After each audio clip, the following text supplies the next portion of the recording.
So I finished playing Bayonetta, and I wanted to tell you what I thought of the game. You see, this game actually came out for the PC recently. It's obviously a console port. It was ported to various other consoles, and it is an older game. And for what it's worth, the port is actually really good, but I'll get to that. First, as always, I'm going to start with the negative things. First of all, the game is a Japanese game, and therefore it is extremely over the top. Some people like it. Just when you think about such games, just think about Devil May Cry, think about Metal Gear Solid, where they have these exaggerated behavioral patterns. They have this way of reacting to stupid things. The humor is just retarded in a way. It's like, for example, in Metal Gear Solid, the guy is shitting in a container or something like that. It was, I don't remember. I think it was a barrel. Yeah, he was shitting in a barrel. You know, this kind of jokes that are really not funny and not gonna make anyone even smile in that moment. That are more annoying to us in the West. I don't really think that the Japanese would be that entertained by this either. But you know, that's besides the point. But the fact of the matter is that the game tries to create humor in this Japanese way. And for me, this is extremely ineffective. It's never been. I never smiled even about it. I was mostly annoyed about it. And so yeah, this Japanese over the top has a lot of negative sides. Unfortunately, it is explicitly seen also in the sexualized scenes, and that also more than anything else really acts as a repellent for me, and is kind of annoying. I just don't get it. I don't think most people do, and the ones who do probably get it just because they really want to, not because it's really funny or in any other way that appealing. But you know, the Japanese do their thing, and we're gonna get along for the ride. Now, I'm not bashing the games for this. I'm not gonna say the games are shit because of this. I mean, we've all played Metal Gear Solid. We've all played Devil May Cry, probably, at least I have, and obviously this game too, and this is something that we just, you know, accept and we move on. They are kind of creating this idea, but it's not really working for me. Now, some of the cinematics in the game are animated nicely and everything. Then you have the other ones which are essentially similar to still images with in-game graphics. It just really looks crappy, and just like they were too lazy to do a proper cinematic, or they didn't want to spend the effort, which is probably the truth. So yeah, some of the cinematics just look really bad because the characters are not moving at all most of the time. Their lips are obviously not gonna move, nothing, you know, there's pretty much no animation in them, but there is narration. So I'm a bit torn in it. I mean, if I have to choose between nothing or this, I guess I'll go with this, but I really prefer if just the whole thing would be consistent with its animations and cinematics, so that I can enjoy the game the way it was meant to be enjoyed. Another problem that I have with this game, but it was also prevalent with the older Devil May Cry games, for example, is that the game is extremely repetitive.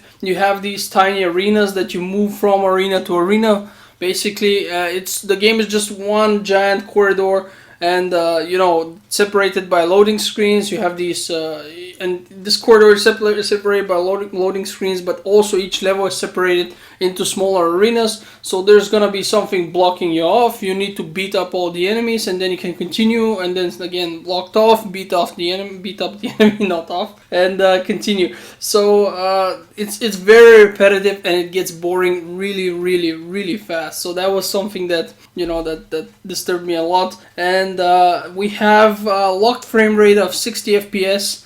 So you might as well leave vertical sync on, because if you leave it off, the screen tearing is just terrible. It's absolutely unacceptable. So yeah, if you're cool with 60 frames, and I mean pretty much everyone is, but this game could run with that much more in terms of frame rate. I do not understand why this is being done to begin with, why frame rate is being modified like that. Just leave it open, let me skyrocket it. It's an old shitty game. I should be able to run with 250 frames, even on max settings. And speaking of the settings, the game does offer quite a bit of settings that will improve your visual experience from the game, and it is good. It is good that it offers that. It looks much better than on the consoles. I actually had this game on the PlayStation 3 too. I just started it, I remember. It just wasn't appealing to me. It just looked worse. By the way, if you want to play this game, I strongly advise you use a controller. I used the PS3 controller, connected it to my PC with a program, and just played the game that way. It's just much more intuitive and natural in terms of control, so I would advise everyone to just stick to that. But if you don't have a controller, obviously mouse and keyboard will work too, but the controller is just a more natural and more fluid way of controlling Bayonetta, and something that was generally designed to be this way. So, next up I'm going to talk about the fact that there is a little girl in the game, and the little girl, as always, is extremely annoying. It's going to cry, and I mean, who loves a crying baby? Raise of hands? Nobody? Yeah, me neither. So, there's going to be a little girl in there. She's going to cry. She also looks really messed up. Like, they tried to make her overly cute with really big eyes and like big cheeks and stuff. What they created is an alien in a child's body. She just looks like a little monster. It's very weird. She has these giant glasses to make everything look worse. It's just like a caricature of a child, and with a normal child's psychology. So it's gonna cry, it's gonna be annoying, it's gonna talk bullshit. It's just really not something that I want to see in a game. I personally do not like people's children in real life, and do not want them in my games to make the games worse again, and cry babies and stuff. But okay, it's in there. It really pissed me off, so here it is, I'm mentioning it. Also, some of the animations, even though they're animated well, just feel too long. First of all, these cinematics, and the problem with the lengthy cinematics is that if you are filling them with useless, uninteresting stuff, it's not gonna work out. Okay, so this is something that really annoyed me, simply because I did mention that the whole game is over the top and doesn't take itself seriously. But unfortunately, these cinematics can really go on for too long, where nobody's saying anything. For the longest time, you just have grunting noises and stuff like that, which is just idiotic. There's stuff happening and the guys are grunting and looking around. It's just really annoying. And skipping cinematics is something that I do not like to do, because I feel that I might miss something on the story. But here you can do it because there's not much of a story to begin with. And since I mentioned the story, I might as well talk about it. The story is as convoluted and stupid as a story gets. It's so confusing, as a matter of fact, that you will never really understand some of the things. It's like the creators had it in their head, and they were on some kind of drugs. They made the game, and then when they sobered up, they were like, I hope the guys who play this game also take the drugs, so they also see the logic, because right now we don't see it at all. And that is essentially what has happened with this game. The story is extremely stupid. And come on, I mean, obviously nobody's going to play such a game for a story. But for me, and I've mentioned it many times, a story is the most important thing in a game. And a good story can mitigate a bad gameplay game or anything else, really. Again, I'm going to redirect you to Soma. It's probably one of the games with the best story I have played so far, and one of the shittiest gameplays ever. And I just remember this game as an awesome game, no matter how I twist it and turn it, simply because the story is king. And here you're not gonna find any of it. If you want to do combos, if you want to strike a lot and beat up many enemies, I mean, for crying out loud, the bad guys are angels. And I commend them for trying something unusual, because angels are usually the good guys, the devils are the bad guys. But in this game, it's the other way around. And for me personally, it didn't work well. I did not like the story because, again, I've mentioned it's convoluted and stupid. It uses some of the most boring tropes. Bayonetta herself at first has amnesia. She doesn't really know what happened in the past, etc. The game doesn't really bother to explain much either until very late into the story. And then the explanations are all pretty boring and pretty mundane. And on top of that, not conclusive at all. It's just like you're fed bits and pieces of what should be more. I assume the next games would explain more, but I don't really plan on playing them unless they release them on PC. Maybe I'll give them a chance. I don't know. Now, another thing is that you have QuickTime events, and unfortunately you have lots of the most annoying QuickTime events, which are button mashing, and that's so bad from many perspectives. I feel like I'm breaking my gamepad every time. I hate that. I really hate it. Not to mention that it's just annoying to have to press as fast as you can, and just to try it, on some occasions the QuickTime events are so hard that when you press as fast as humanly possible, and I've been mashing that button like crazy, you will still not get the best result. I do not know what kind of a superhuman person should be able to do that in order to get the max bonus on some of these quick time events. On others it's much easier, but on some it's just really, really bad. So quick time events, just an absolute no-go, especially the button mashing ones, or the ones where you have to react in time, otherwise you die. This is also something that I absolutely hate it.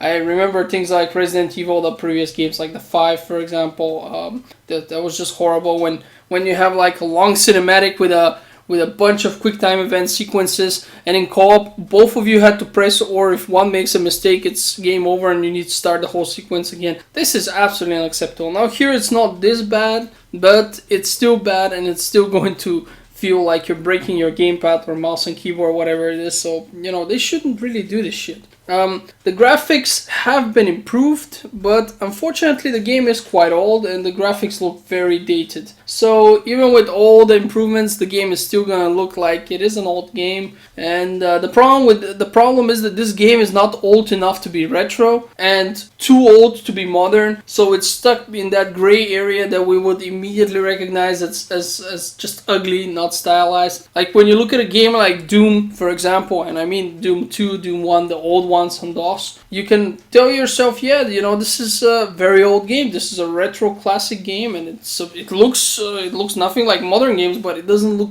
bad per se, because that's what you expect a retro game to look like, and you feel like you can accept that. But when you, for example, look at Doom 3, just as an example, Doom 3 just really looks bad nowadays. It just looks horrible. And in the same way, this game just looks bad, essentially. I mean, it has its moments, but 99% of the time, it's going to look like garbage. That's why it runs well. That's one of the improvements. Not improvements, but one of the positive sides. Now, something else that I really hate, and I've seen this in the old Devil May Cry games as well, and it's, I guess, a Japanese thing again. It's the boss recycling. I hate the boss recycling. Why do I have to fight certain bosses and then later on meet these bosses either as normal enemies or as mini bosses? The same guys with the same moveset you get to fight again. Sometimes actually twice in a row after you've defeated them once. So it's just unacceptable for me. And the boss recycling is something that I saw, for example, in Devil May Cry as well. Not in the newest one. I actually enjoyed that one. I don't know why people are bashing it so much. I also feel that the new character is actually very cool, and I prefer him over the old Dante, but to each his own. But in any case, the thing that disturbed me the most was the fact that there's a lot of boss recycling.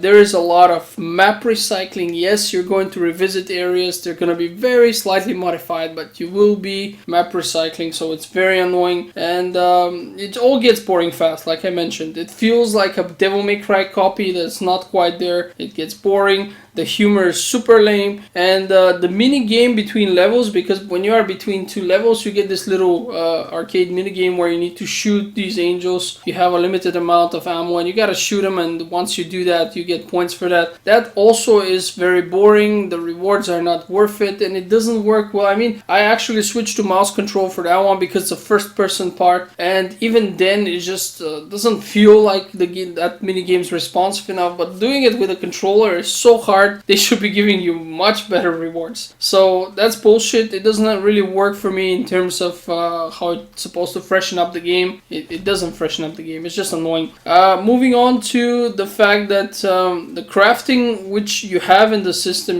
because in the game you can craft yourself. You get these small parts that you can collect from everything. You break environment, you kill enemies, and these parts can be combined to make small items which will boost your damage temporarily or heal you, stuff like that. And the crafting is, however, discouraged, and that is super stupid, because what happens is at the end of the game you get a ranking system. You get it also during fights, after each fight, for combos, for everything you get points. That's another thing that's very typical for Japanese games. Usually they use a ranking system which involves letters, A, B, C, D, E, F, and then S rank, and then I think some have SS or stuff like that. That was something we saw in Resident Evil games as well. But the ranking system that you get discourages using of any kind of items because you get penalized for that. Now, if you are a completionist as I am, you're going to actually try to get better ranks, because why the hell not? You're playing the game and you might as well get a better rank. Here it's, by the way, metal types. You have actually for the worst is stone,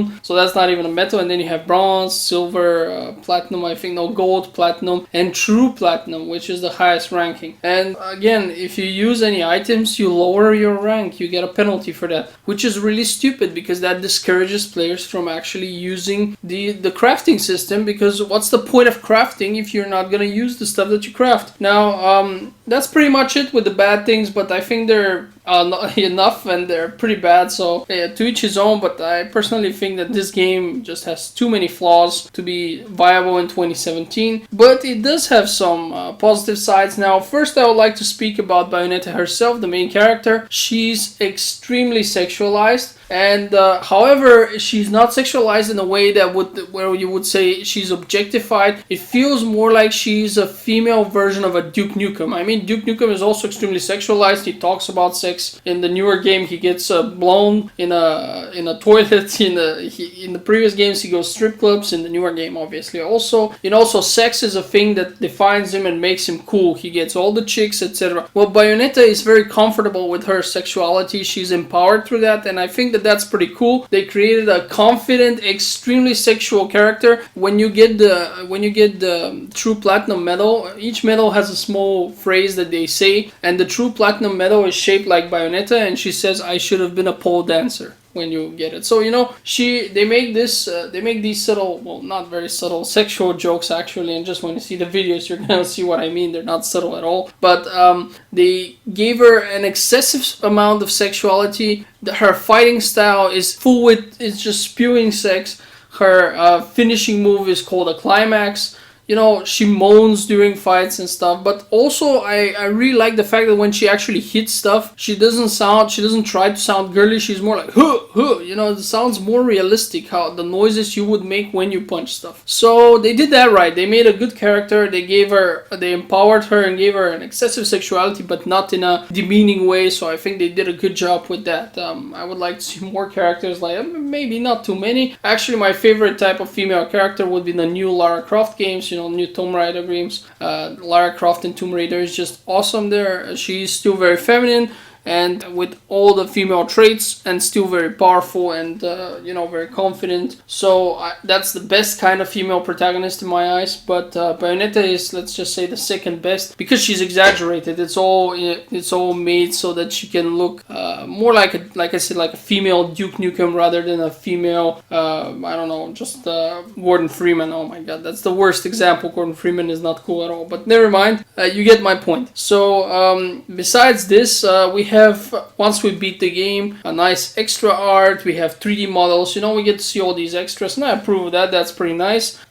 We get levels which spice things up by letting Bayonetta ride a bike or fly on a rocket, and you get to shoot while riding. And these levels seem interesting at first, but their problem is they go on for way too long. So at first you're like, oh cool, that's a new thing, let's do it, and it's fun, and you do it, and it's super fast, and it feels interesting, and then it goes on and on and on, and you're like, come on, when is this shit ending? It was refreshing from the rest of the gameplay, but now this has become boring because it goes on for too long. Then the Climax Skills that I mentioned before are actually pretty cool. Bayonetta uses her hair to create her own clothes. So when she's finishing someone off, she uses a really large amount of her hair, which makes her almost completely naked. And she uses that hair to create monsters and attacks. So that's the Climax skill, and it's basically what finishes off the bigger enemies, the bosses and stuff like that. It's cool. It looks interesting. I like it. The voice acting in the game is okay. It's not the best I have heard, but it's definitely absolutely okay. Bayonetta does a better job than most of the other characters. And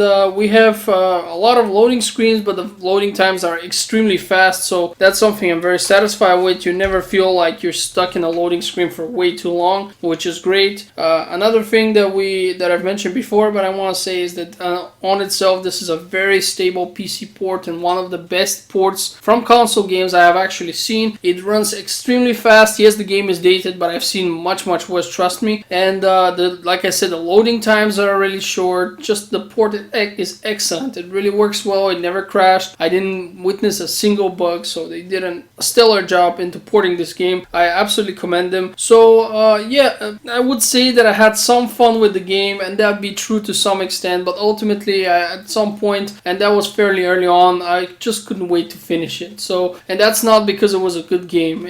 Ultimately, I found Bayonetta to be a weak game. I did not enjoy it that much. It's just too boring for me. It's just too repetitive and just too much of the map and boss recycling. It just feels like there's not enough content. It took me 7.5 hours, but I was pretty certain that the ending is any second now when I hit the 6-hour mark. From there on, the game just keeps stretching even more just to squeeze a few more minutes with long cinematics and bullshit, repetitive stuff, and just recycling of a lot of stuff. And yeah, it's not a game I would recommend for you to play, but if you do want to play, go and grab it, give it a try. I mean, I'm sure some people will like it. It was a successful franchise, so people obviously like this one, and maybe it's just my taste that doesn't correspond to the taste of the people this game was actually aimed at. I do not know that. And at that point, I would like to also thank you for watching my video, and as a reward for doing so, you get to watch a special super sexy dance that with all the cast of Bayonetta. Have fun watching it, and again, I'll see you on the next video.